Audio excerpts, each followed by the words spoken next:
A sada i dalje idemo jake slemove, ovaj put sa Miroslavom Kovačem.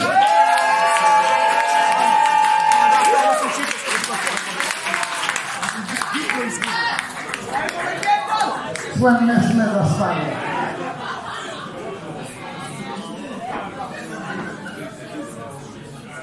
Ovu pesmu posvećujem mojim dragim prijateljima, moje pesničkoj porodici Spoken Word, ili kako bi ja rekao živoreći, čuvajmo jezik dragocen.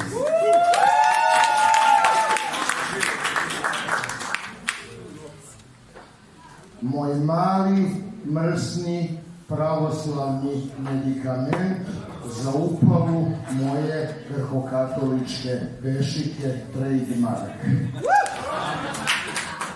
Pre upotrebe ovog medikamenta obavezno se konsultovati sa vašim lokalnim plemenskim vračem i ili druidom, pardon, farmaceutom. U ranu zoru vostaneš i uzmeš zrna pšenice koliko imadeš godina. Potom iziđeš napolje dok je još te mrkli mrak. Te turiš ona zrnca na zemljicu pažljivo i preskočiš 3 puta kano žaba krastača sa leva na desno i vikneš puu, puu, puu.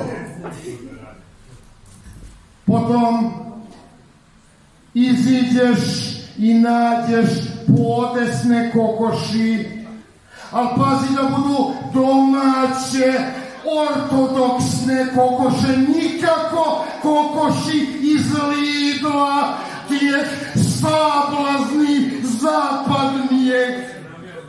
I vikneš pi, pi, pi.